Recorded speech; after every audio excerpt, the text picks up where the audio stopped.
Assalamualaikum. Waalaikumsalam. Hai teman-teman semuanya, jumpa lagi di podcast kita. Masih bersama saya, Fadila Narjis, dan rekan saya. Siti Zuleha. Gimana nih kabarnya Mbak Leha?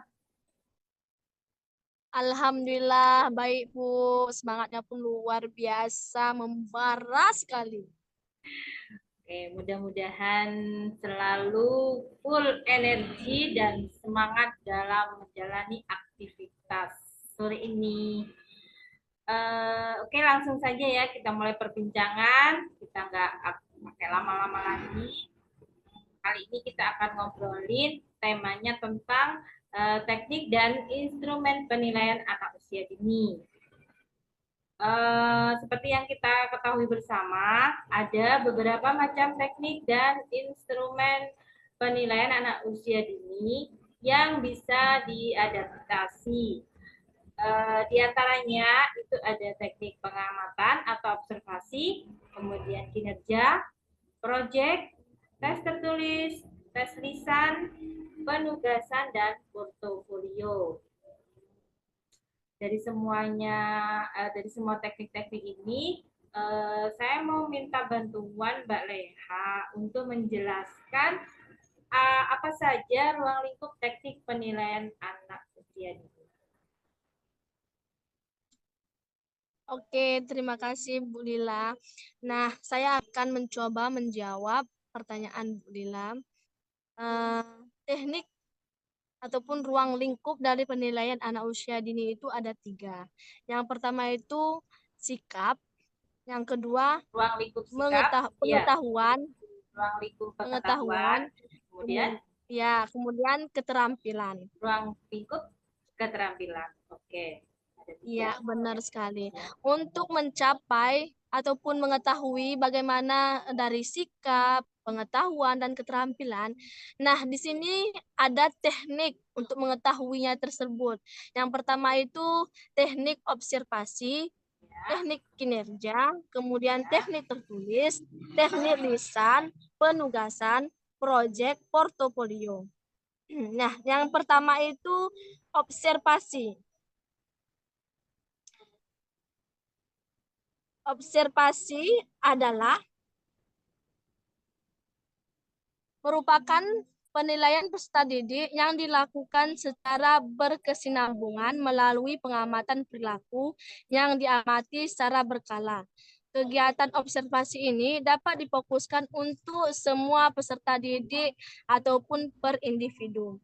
Nah, observasi juga dapat dilakukan dalam tugas ataupun aktivitas rutin ataupun kegiatan sehari-hari. Kemudian yang kedua itu untuk mengetahui sikapnya yaitu perlu teknik kinerja. Nah, teknik kinerja ini adalah penilaian yang menuntut peserta didik untuk mendemonstrasikan dan mengaplikasikan pengetahuannya ke dalam berbagai macam konteks sesuai dengan kriteria yang diinginkan.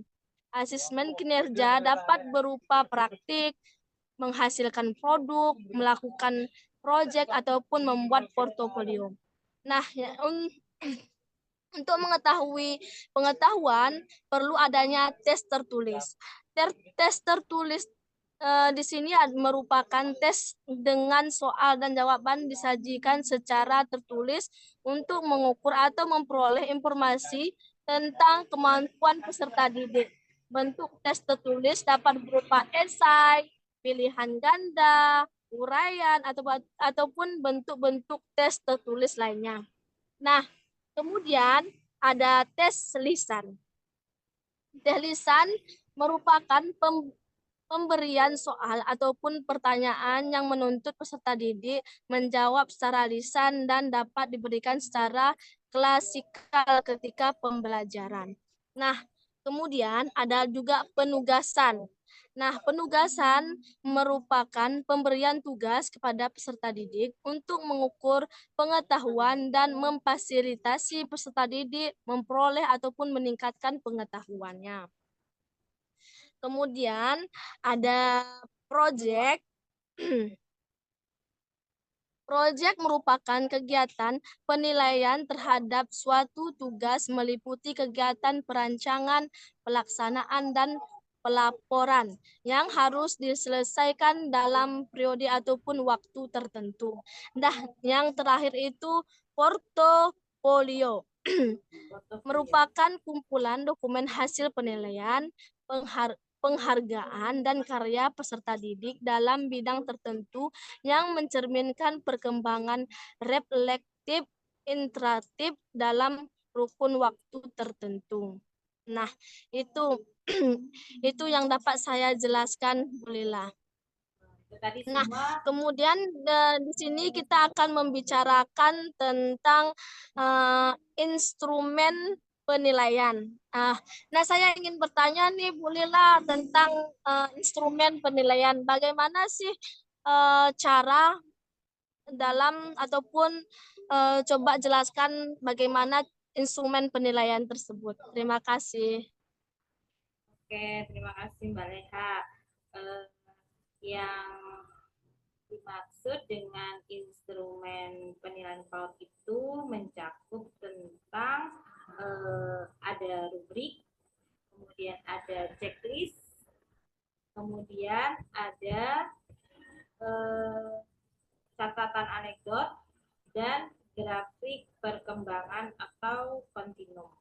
Nah, dari keempat instrumen ini, untuk rubrik itu adalah pedoman yang dibuat untuk menilai dan mengevaluasi kualitas capaian kinerja peserta didik, sehingga pendidik atau guru dapat menyediakan bantuan yang diperlukan untuk meningkatkan kinerjanya. Kemudian, rubrik ini juga dapat digunakan oleh pendidik atau guru untuk memusatkan perhatian pada kompetensi yang harus dikuasai. Nah, capaian kinerja ini dituangkan dalam bentuk kriteria atau dimensi yang akan dinilai, yang dibuat secara bertingkat dari kurang sampai terbaik. Itu yang dimaksud dengan rubrik. Kemudian dari yang dimaksud dengan checklist adalah daftar informasi data diri. Maaf ya, saya ulang lagi. Checklist itu adalah daftar informasi, data, ciri-ciri, karakteristik, atau elemen yang dituju. Kemudian, yang dimaksud dengan catatan anekdot adalah catatan singkat hasil observasi yang difokuskan pada performa dan perilaku yang menonjol, disertai latar belakang kejadian dan hasil analisis atas observasi yang dilakukan.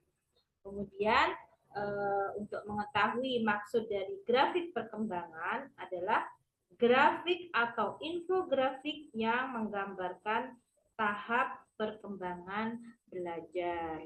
Nah, nanti akan saya tunjukkan beberapa slide yang tentang contoh-contoh dari yang sudah saya jelaskan tadi, yaitu contoh dari rubrik,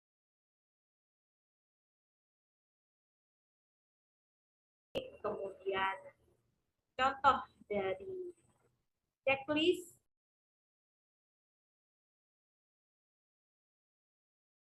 kemudian contoh dari anekdot,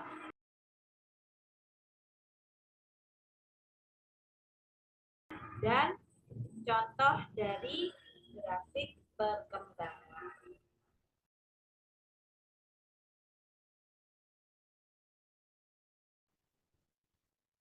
Alhamdulillah, akhirnya obrolan kita tentang teknik dan instrumen penilaian anak usia dini sudah bisa kita paparkan dengan sedemikian rupa. Mudah-mudahan teman-teman yang menonton podcast ini bisa mengambil manfaat dan tentunya supaya bermanfaat juga untuk diri saya pribadi dan rekan saya, Mbak Leha. Kita mohon maaf ya Mbak Leha apabila dari penjelasan kita atau kalimat yang kita jelaskan tadi ada hal-hal yang kurang berkenan. Itu kan Mbak Leha? Ya, Bu. Ya, Bu. Sama, Bu.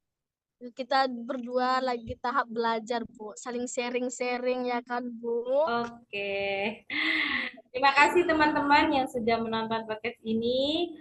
Kurang lebihnya mohon maaf. Kita akhiri perjumpaan kita dengan hamdalah. Alhamdulillah. Alhamdulillahirabbil alamin. Assalamualaikum. Kita jumpa lagi di podcast berikutnya. Waalaikumsalam.